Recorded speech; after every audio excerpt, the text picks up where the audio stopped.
Welcome to Walking Digital Corridors. I am the bearded sales guy, and I am joined by Jordan Abbott, aka the sales poet. Sorry, bit of a lag there. I think my brain is already in the long weekend. To be quite honest. Yeah.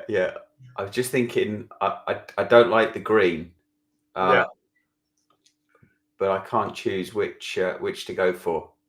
it's good.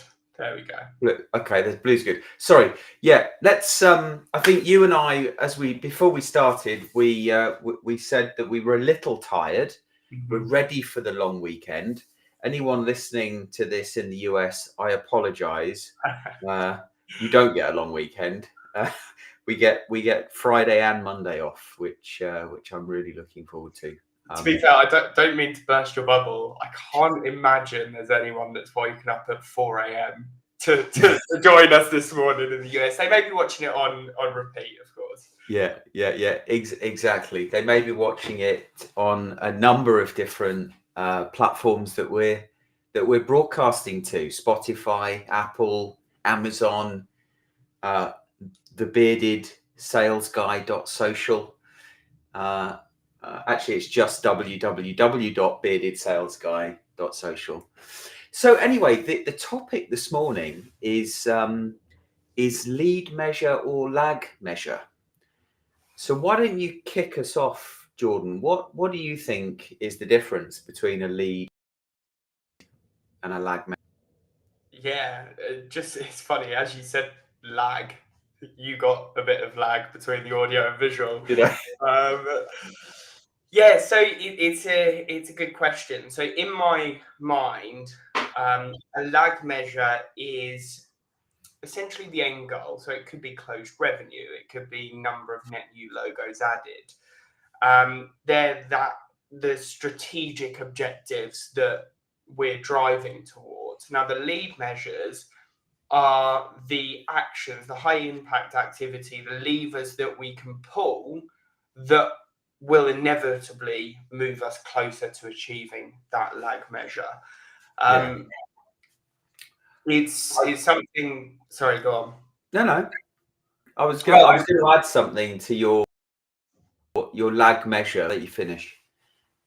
Well, I was just going to say it's something that we spoke about in depth when we first started out, and was it's sort of become ingrained in my psyche. Yeah.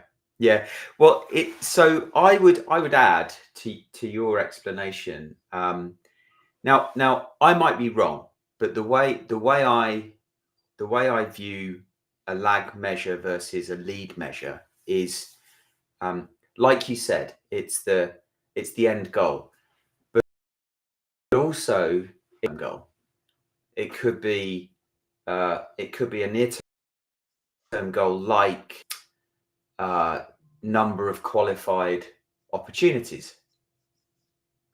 It could be, it could be the number of calls. Yeah. These things. And to clarify, when you say calls, you mean net new business meetings, not the number of dials you make. Yes. Yeah. Sorry. Thank you. And the difference for me, the definition, if you like, is a lead measure is something that, and in sales, it's something that we can control. We have 100% control over influencing, and a lag measure is sort of the outcome that we're driving towards. And so I think this works really well for me. A traditional approach with a more modern approach to prospecting. We spend a lot of time performing our social selling strategy. Now, the lag measure is the number of calls that we generate from doing that. But the lead measures are the things like the number of social networking conversations we can insert ourselves into, the number of humanized posts that we can create. And those two things are really important because their lead measures. We can control how many of those things that we do and the quality in which we do them. And B, we know that those two activities, those behaviors, have the biggest impact on the number of calls that we can generate with our target audience. Yeah. And then combining those things, we know that by doing that, it becomes clearer to our audience who we are, what we do, the fact that we're genuine, authentic people worth having a chat with, or at least I like to think so. Therefore, the calls that we generate are more likely to progress to a meaningful next step.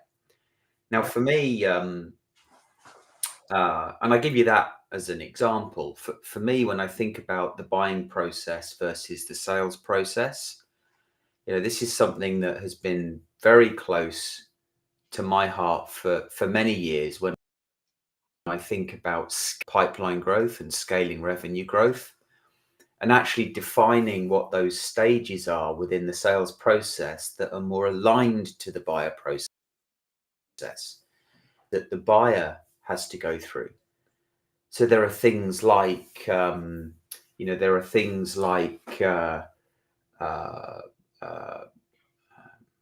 defining the purchase criteria, right? Identifying a problem and defining the purchase criteria. Yeah. So what are the things that we can do as salespeople that we can control, that we can influence heavily, that will increase the chances of a buyer getting to that point? Because we know once they get to that point that we are off to the races. Things like evaluating options and running an evaluation process. So what are the behaviors that we are in control of that we can do that will influence not only the buyer moving into that phase, but they're more aligned to our way of thinking? It's a good point. I think this leads us quite nicely on to Deal Coach. Mm-hmm. And for those of you that aren't familiar, Deal Coach is a document that contains a number of different questions. On one axis, you've got, or in one column, should I say, you've got questions that you'd ask yourself, and then so seller journey, sales cycle specific, and then on the other column, you've got more buyer milestone specific questions. So, has the buyer introduced you to other stakeholders? That's a sign that they're wanting to move this forward.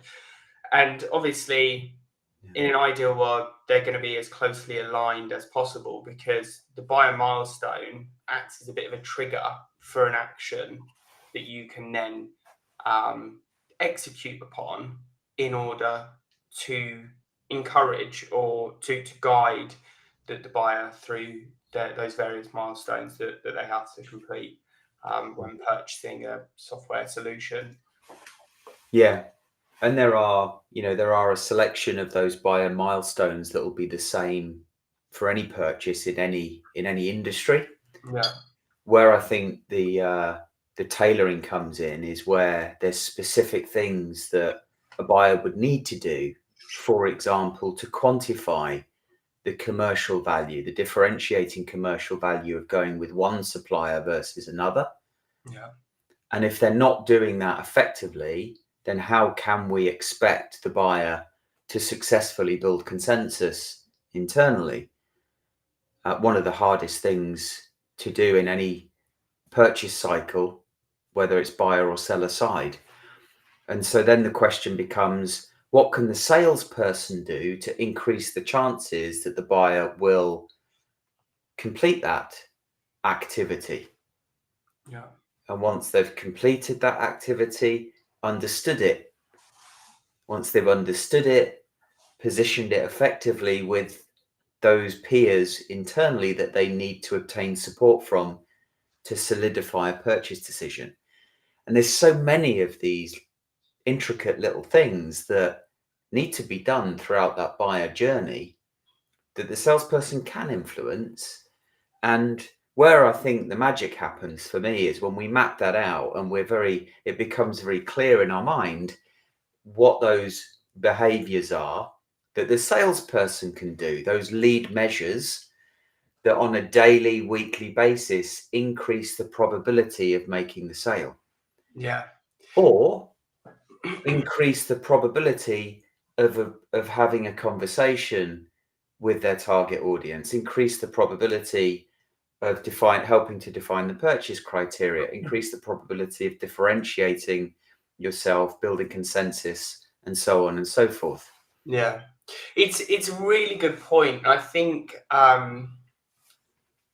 a saying comes to mind. What looks like frustration is often lack of clarity. There may be some people watching this that it's end of quarter for them.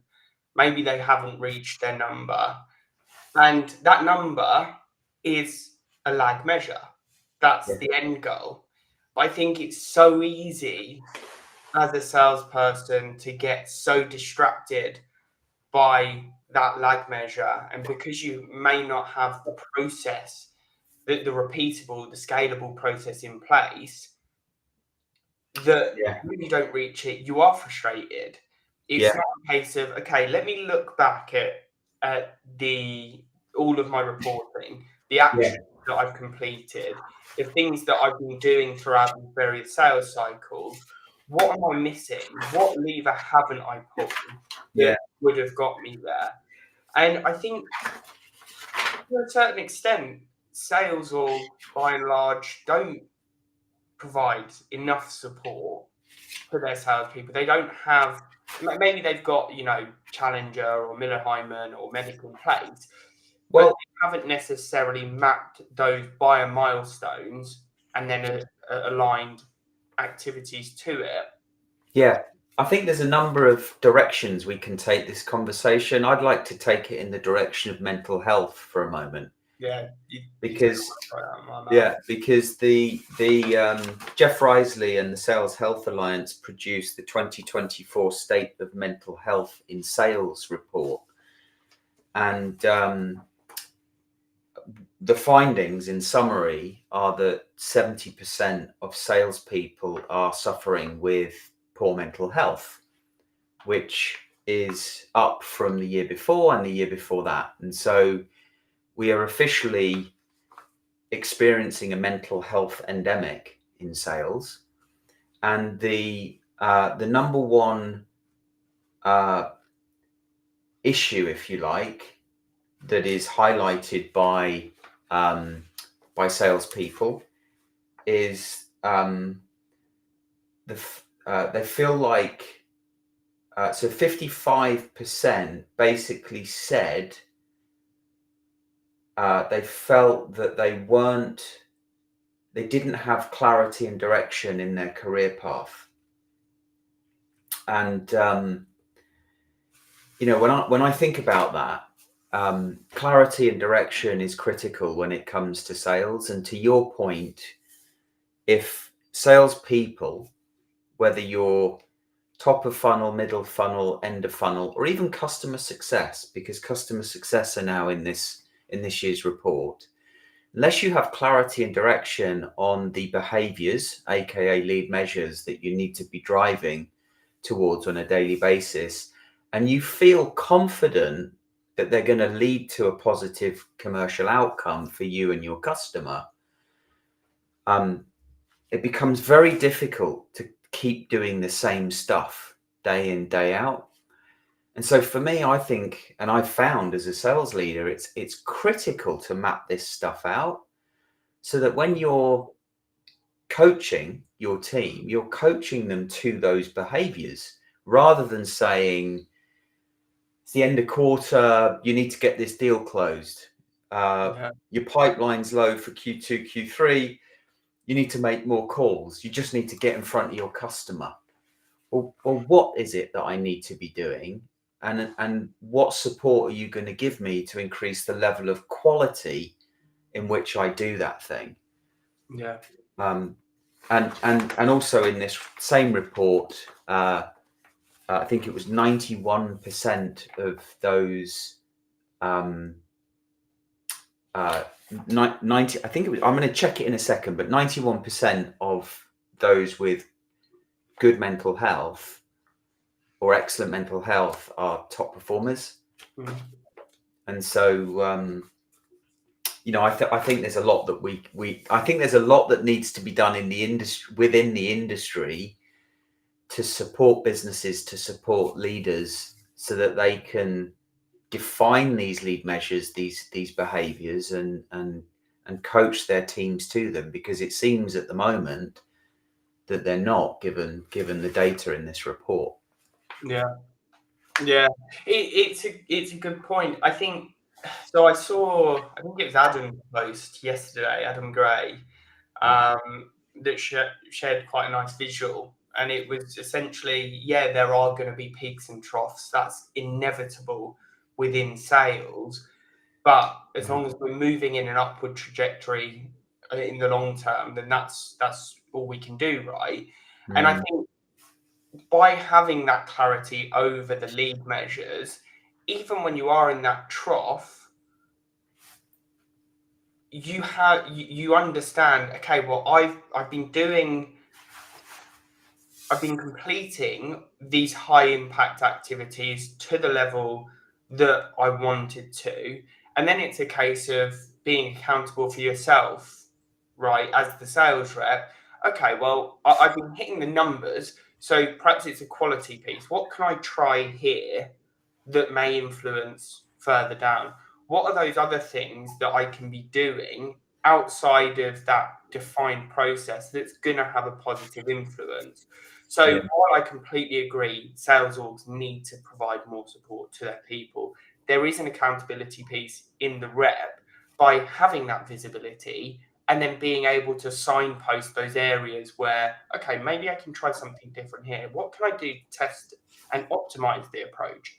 Additionally, but without that foundation, without that knowledge, that clarity, it's like putting your finger in the wind and going, oh, this might work. Do you know what I mean?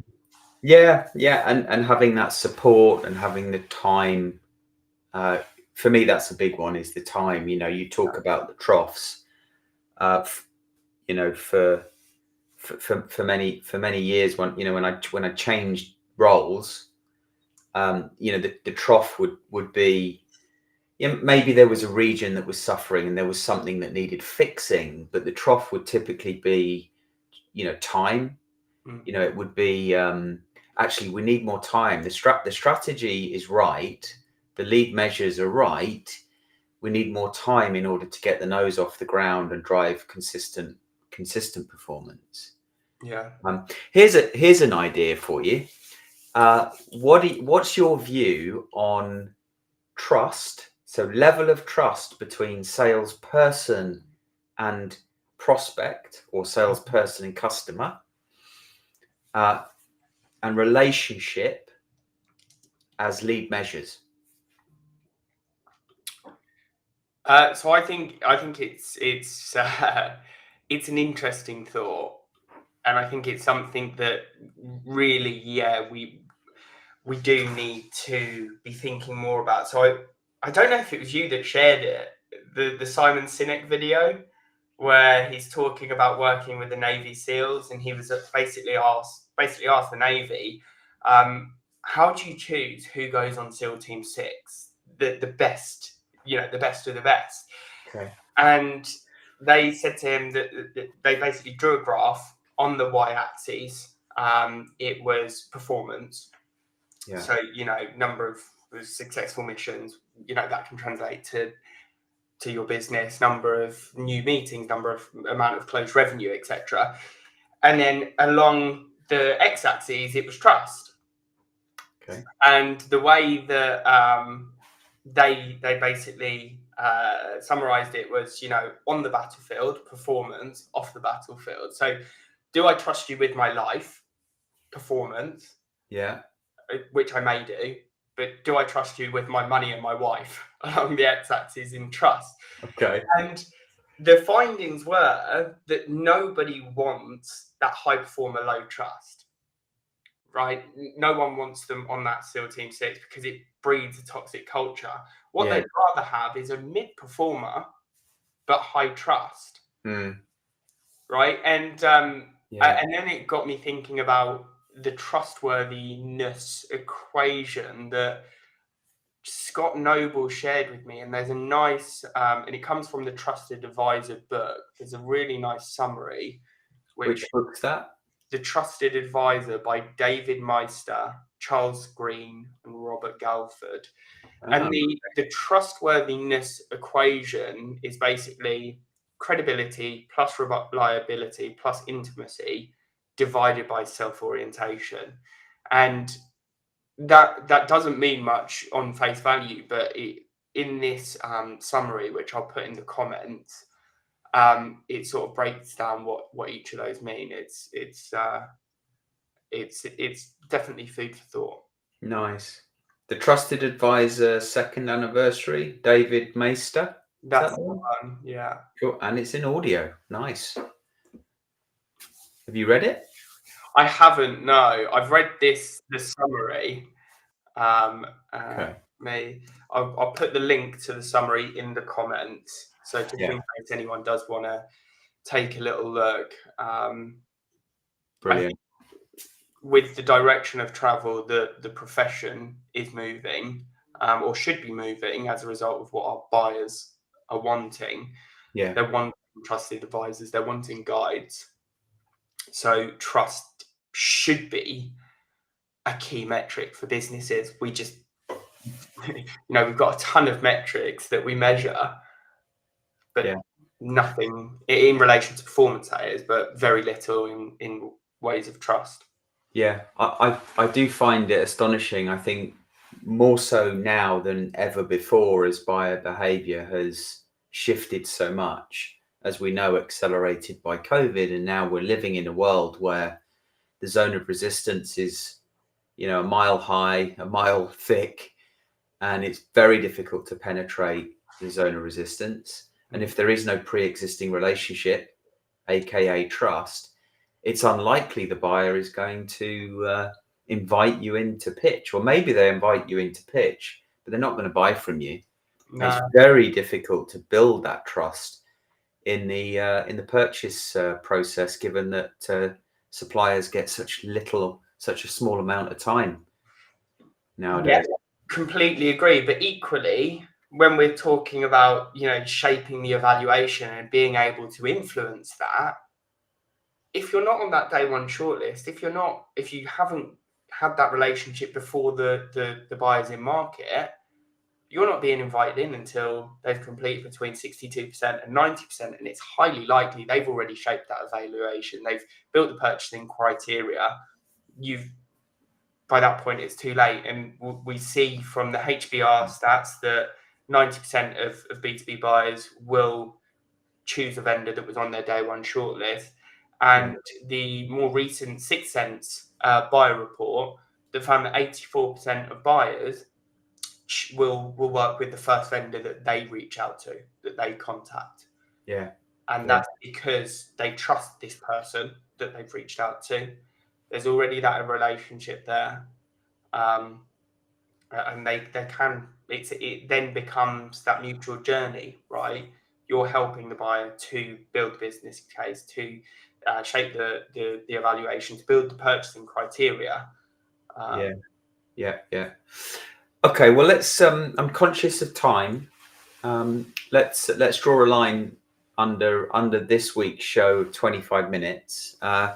For anyone that did want to learn more about the Sales Poet and what you're doing with the Institute of Sales Professionals, where can they find you, Jordan? LinkedIn. LinkedIn's the best place to go. It's where I'm most responsive, I think. Good. And for myself, it's again LinkedIn, Alex Abbott, or the Bearded Sales Guy, and feel free to check out my Substack, www.beardedsalesguy.social. Enjoy the rest of your day, folks. For those having a long weekend, I hope you get some R&R and enjoy yourselves. We'll see you next week. Take care, guys.